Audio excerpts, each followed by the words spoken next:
Hello to the beautiful collectives out there. Welcome to my channel, Astro and this is your monthly forecast for June 2026. Okay, and before we get into the signs, I just want to share with you that on the 31st of May at 9 degrees, we have a full blue moon in Sagittarius. And this is the second full moon in May. All right, and that's happening on the 31st, as I said. So we're going to be entering into June with that energy of that once upon a time or once in a lifetime energy from this full blue moon. Okay, so set your intentions high and watch what happens. Okay, so this happens every 2 to 3 years. So this is once every blue moon. You know how that saying goes. And let's see. You may be seeking honest answers about your life's purpose during this time.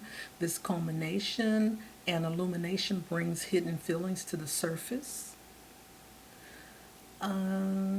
Unresolved questions may come up, or long avoided decisions that have been brewing since the previous full moon, which was the first one in Scorpio. Okay, so the new moon in Gemini is on the 14th of June, and this will be at 24 degrees, happening at 7:54 p.m. Pacific time. And at the end of June, we have a full moon, and that's on the 29th in Capricorn at 8 degrees. And Chiron is moving into Taurus and will stay there for approximately 8 years. Okay? Chiron is the wounded healer, and it is going to help you release those patterns around your self-worth and your value system as well. So, and it's also about, how you show up in your emotional world. But being in the sign of Taurus, it has to do with security. It has to do with your money. It has to do with your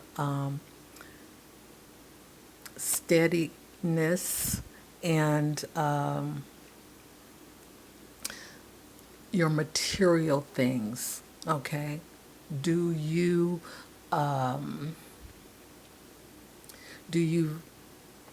value yourself on the external things in your life, or is your worth internal?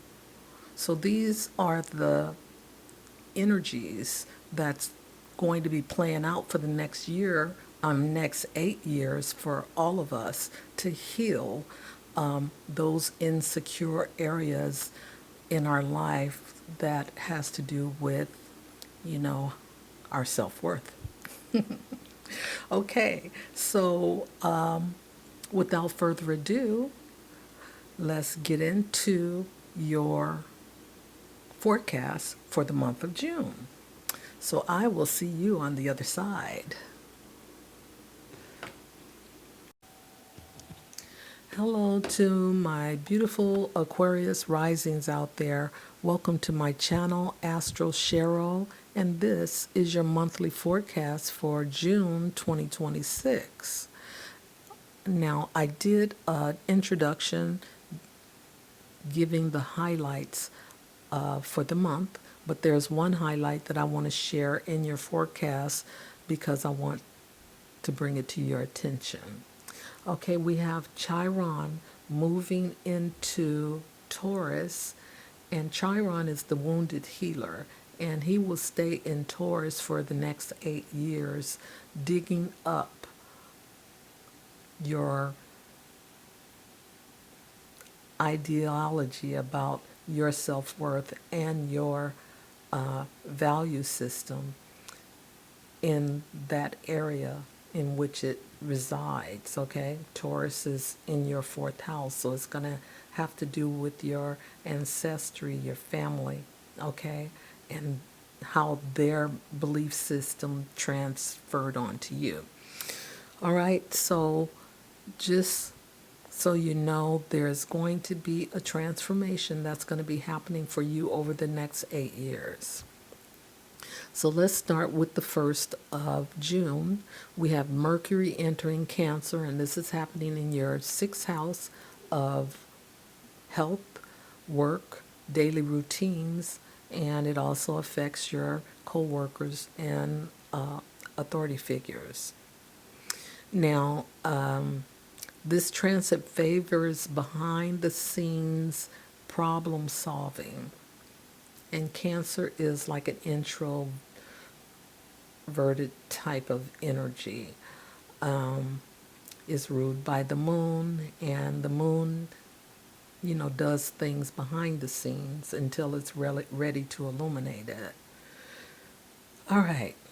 So as I was saying, this transit favors behind the scenes problem solving, practical planning, and conversations about work responsibilities. You may prefer routines, supportive coworkers, and work that feels personally meaningful to you. Worries or nervous tension can show up behind small problems. You may be a bit sensitive or emotionally reactive. You may be more detailed oriented and feel motivated to tidy up systems, make lists, or improve efficiency at work. Okay, on the 9th, we have Venus conjunct Jupiter, and this is a good conjunction, and it's happening in your 6th house. These are both benefic planets, so they're here to bring you good energy. So this could be, a very good time for you. So you have good opportunities at work, possibly a new job or improved work conditions could occur. Your colleagues or business partners may bring opportunities that are beneficial. Your attraction is heightened and your popularity soars in social settings. Best transit for falling in love or a new twin flame connection. All right, go get it. Possibility of unexpected windfalls can occur. Investments are positive, especially with art, jewelry, and luxury items, and that's a Venus energy there. So on the 13th, we have Venus entering Leo, and this is happening in your 7th house of relationships, one-on-one relationships, partnerships, business partners, legal matters, legal contracts, open enemies, and family members. Okay, so you are very magnetic, and you attract admirers easily, and you feel a strong craving for connection. This is a perfect time for marriage, engagement, or making a relationship official. You may want to resolve personal conflict with genuine intent. You may express love openly with good gestures, gifts, or heartfelt affirmations. You are diplomatic and can negotiate favorable terms when it comes to art, beauty, or luxury industries. So on the 14th, we have the new moon in Gemini, and this is happening in your 5th house of joy. This is the house of creativity, hobbies, romantic interests, children, childlike nature, and speculation. So your creative energy is alive, and you win when starting artistic projects, writing, or any expressive pursuits. You may be drawn to dating with playful, intellectual energy. Your conversations become more stimulating. You may find yourself engaging in things you love to do with childlike innocence and joy. That's great. Fun time. Sun time, fun time. So June 19th, Chiron enters Taurus, and this is happening in your first house of home, of your ancestry, your family, real estate, your past, okay? So all of this is sitting in your fourth house, and Chiron is getting this, digging all of this up, okay?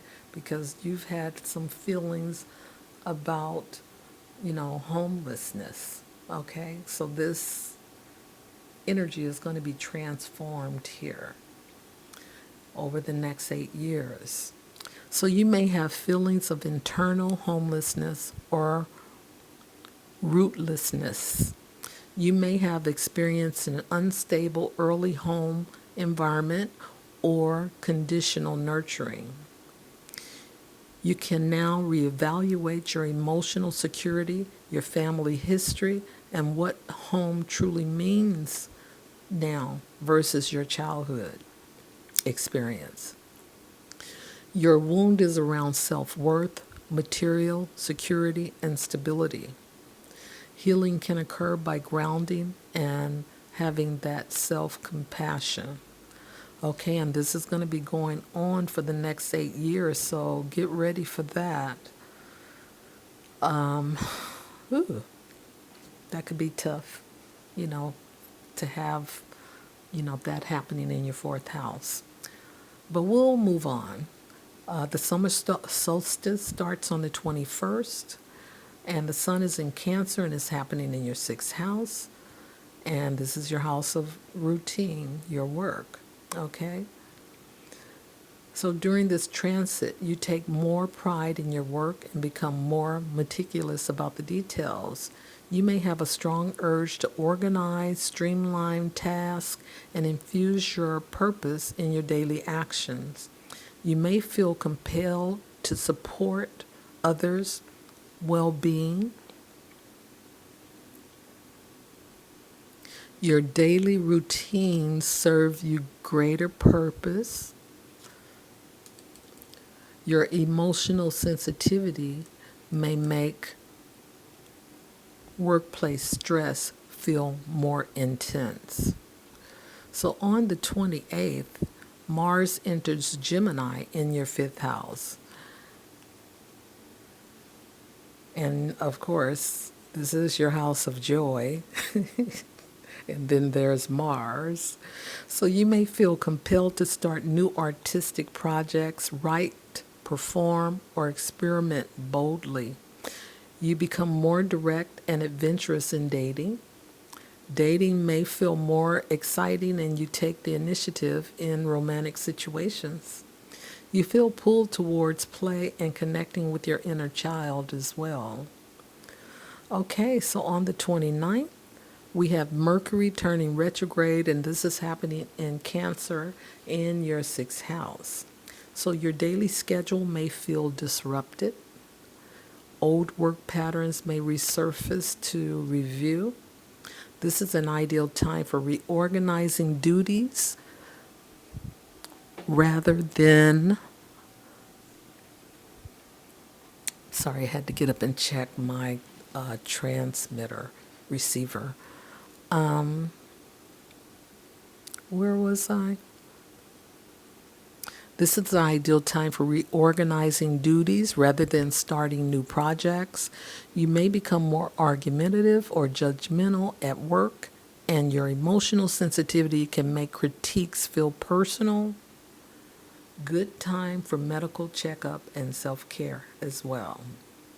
So the last thing I'll talk about on the 29th is the full moon in Capricorn, and this is happening in your 12th house of the unseen, your subconscious, the place where you retreat, escapism, karmic information, psychic abilities,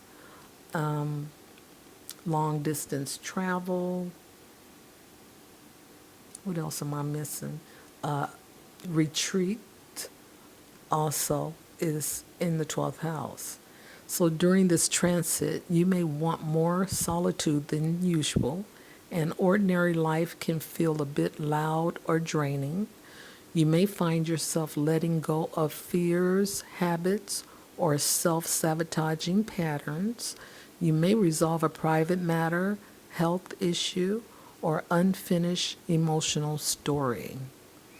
Okay, well, the 12th house is good for, digging up stuff to let go of, easily. So, Aquarius Rising, this is your forecast for June 2026. And until next time, bye for now.